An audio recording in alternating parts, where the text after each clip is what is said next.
ভারতে নির্বাচনের বিষয়টি আছে। যুদ্ধ হলে জনগণকে একটা দিকে ডাইভার্ট করা যায়। পাকিস্তানের জনপ্রিয় নেতা ইমরান খানকে মিলিটারি আটকে রেখেছে। এখন মিলিটারিরা তাদের জনপ্রিয়তা বাড়ানোর একটা সময় দাঁড়িয়েছে। অভ্যন্তরীণ কোনো ইস্যু থাকে, সেই ইস্যুটাকে মানুষের দৃষ্টিকোণ থেকে, জনসাধারণের দৃষ্টিকোণকে অন্যদিকে ফেরানোর জন্য রাজনৈতিক দলগুলো অথবা সরকার এই ধরনের কাজ করে থাকে। দুই দেশেই নির্বাচন আসার আগে যে বিষয়গুলো উঠে আসছে, এটাকে আমরা ডিসকাউন্ট করতে পারি না, এটা অত্যন্ত যুক্তিসঙ্গত। কিন্তু পাকিস্তান কিন্তু সে ডিপ্লোম্যাটিক্যালি বলেছে যে আমরা এটার সাথে কোনো মতেই সংযুক্ত না, কিন্তু ভারত বলছে যে তাদের কিন্তু একটা ডিপ ইন্টেলিজেন্স সোর্স আছে। যুদ্ধ যখন চলে তখন আসলে নানা ধরনের তথ্য এবং অপতথ্য এই দুটিরও কিন্তু একটি যুদ্ধ চলে, এবং এখন পর্যন্ত আসলে দুই পক্ষই বিভিন্ন দাবি করছে। অর্থাৎ ভারত পাকিস্তানের কথা বলছিলাম, এনডিটিভি বলছে 70 জন পাকিস্তানি মারা গেছেন, 15 জন ভারতীয় মারা গেছেন। অন্যদিকে অন্য সূত্রগুলো বলছে 31 জন মারা যাওয়ার খবর দিচ্ছে রয়টার্স এবং অন্য সিএনএন থেকে শুরু করে অন্যরা। আমরা এখনো ঠিক জানি না, তবে এখন পর্যন্ত যেটুকু জানা গেছে যে 5টি যুদ্ধ বিমান ভূপাতিত করা হয়েছে। এটাকে দুই দেশের ল্যাঙ্গুয়েজে তারা ডগ ফাইট বলে, অর্থাৎ যখন বিমানগুলো ফাইট করে প্রায় 1 ঘন্টা বিমানগুলোর মধ্যে যুদ্ধ হয়েছে। এবং 2019 সালে আমাদের মনে আছে এই ধরনের একটি ছোট্ট বিমান যুদ্ধ হয়েছিল, যেটির ফলে একজন ভারতীয় পাইলটকে আটক করেছিল পাকিস্তান, যাকে পরবর্তীতে প্যারেড করানো হয়েছিল ভারতে ফেরত দেওয়ার আগে, যেটি পাইলটদের জন্য খুব বেশি অবমাননা করছিল। তাই এইবারের যুদ্ধে এই ডগ ফাইটে খুব বেশি পাইলটরা আগ্রহী ছিলেন না, কিন্তু দুই দেশের প্রশাসন চেয়েছে এই ধরনের একটি যুদ্ধ হবে এবং যুদ্ধটি শুরু হয়ে গেছে। আমরা আমাদের এই ডেমোক্রেসি আলোচনা বেশ কিছুদিন ধরে আলোচনা করছিলাম যে যুদ্ধ কি হবে। আপনারা যারা অতিথি আছেন তাদের কেউ বলেছেন যুদ্ধ হবে না, কেউ বলছিলেন হবে, এবং যুদ্ধ শেষ পর্যন্ত শুরু হয়ে গেছে, অর্থাৎ আক্রমণ শুরু হয়ে গেছে। অন্য পক্ষ এখন প্রতি ফোঁটা রক্তের বদলা নেওয়ার কথা বলছেন। এই অবস্থায় প্রফেসর ডক্টর গোলাম মাদবর, আন্তর্জাতিক সম্পর্ক নিয়ে আপনার পড়ানো, এবং আপনার কাছে জানতে চাই যে কতটুকু, অর্থাৎ এই যে যেটি প্রেসিডেন্ট ডোনাল্ড ট্রাম্প বলছেন টিট ফর ট্যাট হয়ে গেছে, এখন তোমরা থামো, তারা কি থামবে নাকি পাল্টা পাকিস্তান এখন হামলা চালাবে, ভারত আরো বড় পরিসরে হামলা চালাবে, সীমান্তে যুদ্ধটা শুরু হবে, অর্থাৎ কতটুকু আশঙ্কা আছে? ধন্যবাদ এবং শুভেচ্ছা। জয়নাল আবেদিন সাহেবের সাথে পরিচয় খুব ভালো লাগলো, একজন আলোচক। I wish you the best. আসলে দেখুন, আমি গত একটা অনুষ্ঠানেই বলেছিলাম হ্যাঁ যুদ্ধ হবে, বাট যুদ্ধ কিন্তু এখন আমরা যেভাবে কনভেনশনাল ওয়েতে চিন্তা করি সেইভাবে এখন যুদ্ধ হয় না, এবং আমি এটাও হিন্ট দিয়েছিলাম যে এটা হবে সার্জিক্যাল অপারেশন। আজকাল কিন্তু যুদ্ধ আপনার ওই সীমান্ত অতিক্রম না করেও কিন্তু যুদ্ধ করা যায়। দ্যাটস হোয়াট ইজ হ্যাপেনিং, এবং এটা মোর ডেভাস্টেটিং। হ্যাঁ, এখানে সবচেয়ে বড় কথা হচ্ছে সাধারণ মানুষ যেটা সাফার করবে। এখন দেখুন ক্যাজুয়ালিটির কথা আইএসপিআর বলেছে পাকিস্তানের যে 31 জন নিহত হয়েছে, আহত 57 জন। ইন্ডিয়া দাবি করছে 70 জন। হোয়াট এভার ইট ইজ, একটা প্রাণও কিন্তু অত্যন্ত মূল্যবান, এবং এই প্রাণটা কেন এই যে দুই দেশের সরকারের মধ্যে এই ধরনের উত্তেজনা। এবং দেখুন, আমি একটু যুদ্ধটা একটু ব্যাকগ্রাউন্ডে যেতে চাই। হ্যাঁ, এটা শুরু হয়েছে আমরা জানি এবার, যেটা হয়েছে ভারত এবং পাকিস্তান সবসময় একটা টেনশন আছে, এবং এই টেনশনটাই কিন্তু খুবই খারাপ হচ্ছে পুরো রিজিয়নের জন্য, সারা ওয়ার্ল্ডের জন্য। এবং এটা কিন্তু আমি মনে করি পলিটিক্যালি, বিশেষ করে বর্তমানে ন্যাশনালিস্টিক গভর্নমেন্টের যে রূপ, তারাই কিন্তু এটাকে আরো বেশি কিন্তু ত্বরান্বিত করছে। আসলে দেখুন যে এই পুরো সাউথ এশিয়াতে দুটো কান্ট্রি কিন্তু দুইটাই কিন্তু আমরা জানি পারমাণবিক শক্তির অধিকারী, এবং পুরো রিজিয়নের জন্য কিন্তু এদের একটা ভূমিকা আছে। তো ইন্ডিয়া যেটা জন্য অ্যাটাক করেছে বা এইবার যে এই পরিস্থিতি আসলো, সেটা হচ্ছে আপনি দেখুন যে জম্মু কাশ্মীরে পাকিস্তান ভারত নিয়ন্ত্রিত যে কাশ্মীর, সেখানে দেখুন একটা টুরিস্টদের উপরে অ্যাটাক হয়েছে, 26 জন মারা গিয়েছেন, 20 জন বোধহয় নেপালিও আছে।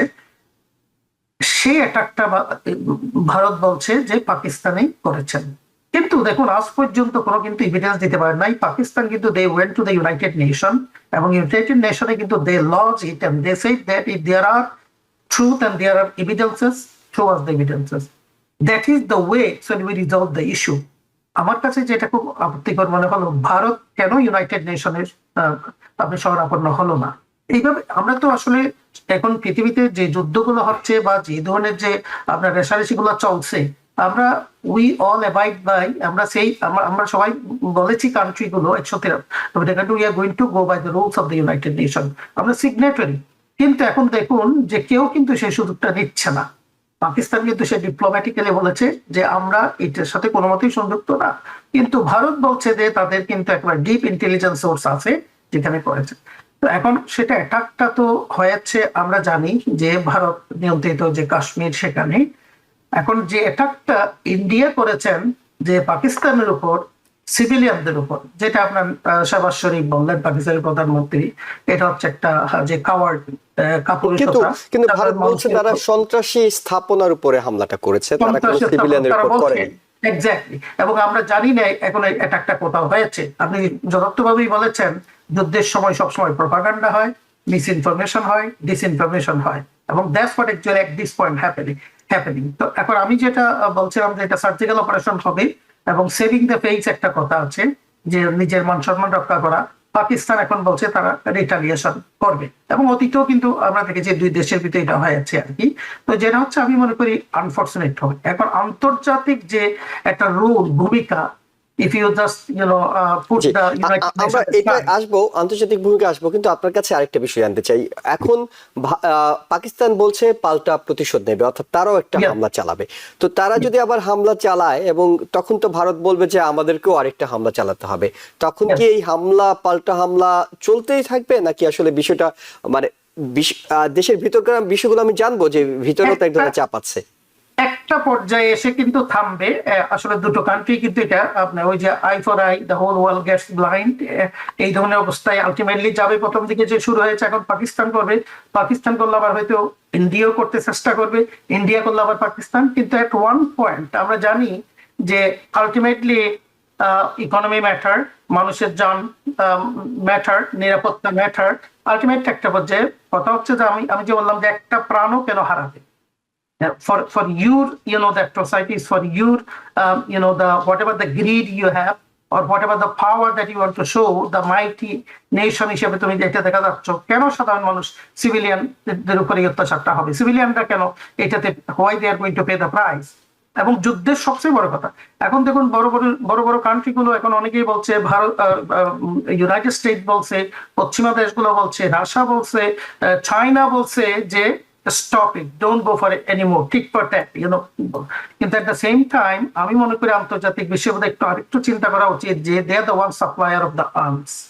আমরা জানি যে আমরা এই বিষয়টাতে আসবো, প্রফেসর গোলাম মাদবর, এই বিষয়টাতে আসবো। আমি একটু জনার্দ্দিন আপনার কাছে যেতে চাই। সেটা হলো যে যুদ্ধ তো হওয়ার পিছনে, ভারত পাকিস্তান যুদ্ধ যখন হয় অনেকগুলো বিষয় কাজ করে, এমনকি তারা ক্রিকেট খেলা নিয়েও কিন্তু একটা যুদ্ধ ভাবে চলে যায়। দুই দেশের মধ্যে যখন ক্রিকেট খেলা হয়, তখনও তাদের জনগণ এমন একটা আচরণ করতে থাকেন যেন এটা খেলা নয়, যুদ্ধ।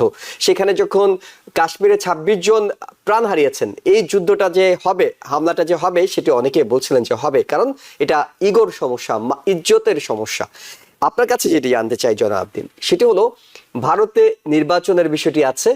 যুদ্ধ হলে জনগণকে একটা দিকে ডাইভার্ট করা যায়। পাকিস্তানের জনপ্রিয় নেতা ইমরান খানকে মিলিটারি আটকে রেখেছে, এখন মিলিটারিরা তাদের জনপ্রিয়তা বাড়ানোর একটা সময় দাঁড়িয়েছে। অর্থাৎ এই যে যুদ্ধের বিষয়টা যতটা না দুইটা দেশের মধ্যে আছে, তার চেয়ে বেশি নিজেদের নিজস্ব রাজনীতি কাজ করে কিনা। ধন্যবাদ। প্রথমে আমি বলবো যে পেহেলগামে যে হত্যাকাণ্ডটা হয়েছে, যে সন্ত্রাসী ঘটনাটা হয়েছে, এটা অবশ্যই নিন্দনীয়। আমরাও নিন্দা জানাই, পাকিস্তানও নিন্দা জানিয়েছে, এবং বিশ্বের প্রতিটি দেশই নিন্দা জানিয়েছে, কারণ এই ধরনের কোনো ঘটনাকে কেউই সমর্থন করতে পারে না। তো যে কথাটি প্রফেসর সাহেব বলছেন, আমি সেটার সাথে একমত যে পাকিস্তান কিন্তু এইবার যে একটি স্ট্যান্ড নিয়েছিল, সেটি হচ্ছে যে বারবার পাকিস্তান বলেছে যে জাতিসংঘের মধ্যস্থতায় একটা থার্ড পার্টি একটা ইনভেস্টিগেশন যাতে করে, নিরপেক্ষ ইনভেস্টিগেশনের মাধ্যমে যদি নির্ধারিত হয়, তখন বিষয়টা যেভাবে সুরাহ হতো। কিন্তু ভারত সামহাও, যে কথাটি আগেও বলা হলো, ভারত সেই ব্যাপারে কোনো তোয়াক্কা করেননি।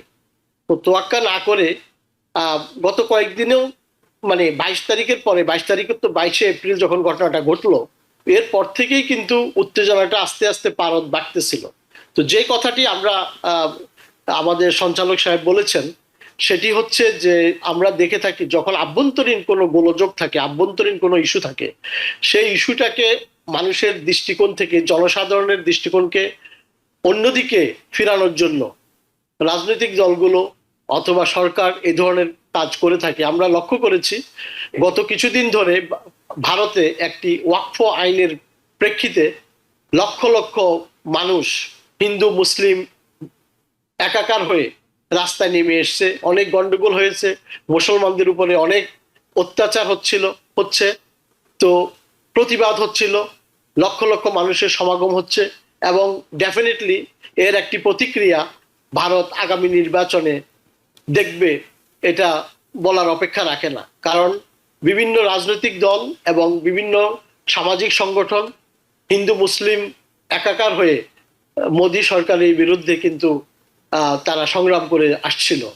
এখন বিশ্লেষকরা মনে করেন, আমরাও মনে করি, যে হয়তো ভারতের জনসাধারণের দৃষ্টিকে অন্যদিকে ফেরানোর জন্য এই ধরনের একটি পরিকল্পনা বা মোদী সরকারের থাকতে পারে, এবং যার ফলশ্রুতিতে যখন এই ঘটনাটা ঘটলো তার কোনো ধরনের থার্ড পার্টির তদন্ত ছাড়াই তারা একতরফাভাবে গত মঙ্গলবার যে ঘটনাটা ঘটালো, যে পাকিস্তানে আক্রমণ করে বসলো, তো এটা অত্যন্ত দুঃখজনক। এবং পাকিস্তানের বিষয়েও এখন আমরা কয়েকদিন ধরে দেখতে পাচ্ছি তারা অত্যন্ত জনপ্রিয়। পাকিস্তানের সাবেক ক্রিকেটার ইমরান খান, উনি জেলে আছেন, উনাকে মুক্ত করার জন্য ইতিমধ্যে সরকারি বেসরকারি সব দল থেকে দাবি উঠেছে। তো এই যে একটা দুই দেশেই নির্বাচন আসার আগে যে বিষয়গুলো উঠে আসছে, এটাকে আমরা ডিসকাউন্ট করতে পারি না, এটা অত্যন্ত যুক্তিসঙ্গত। কিন্তু তারপরেও দুই পরাশক্তিধর দেশ প্রতিবেশীর মধ্যে এইটা কিন্তু নতুন নয়। 1947 সালে দেশভাগের পরে প্রথম 1949 সনে প্রথম যুদ্ধ বাধে, এবং ইউনাইটেড নেশনসের মধ্যস্থতায় সেই যুদ্ধের সমাপ্তি ঘটে। এরপরে 65 সনে আবার যুদ্ধ হয়, সেই যুদ্ধ প্রায় 1-1.5 মাস স্থায়ী হয়েছিল, এবং তাশকন্দ চুক্তির মাধ্যমে সোভিয়েত ইউনিয়নের মধ্যস্থতায় সেটিরও অবসান ঘটে।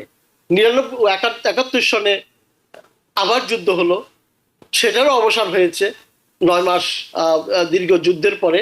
1999 আমরা দেখছিলাম যে কাগরিল যে সংঘর্ষ, সেটাও পরবর্তীতে, এবং পরবর্তী সময় 2016 সনে, 2019 সনে এবং 2022 সনে যে কথাটি আমাদের সঞ্চালক সাহেব বলেছিলেন যে তখন MiG-29 ভারতের যেটা ভূপাতিত করা হয়েছিল। তার মানে এখানে আপনি বলছেন যে এই যুদ্ধের পিছনে, যুদ্ধের ইতিহাসটা আমরা অনেকে জানি, যুদ্ধের পিছনে মূল কারণটা আভ্যন্তরীণ রাজনীতিও একটা ফ্যাক্টর হিসেবে কাজ করে, একটা বিরাট ফ্যাক্টর। ইয়েস।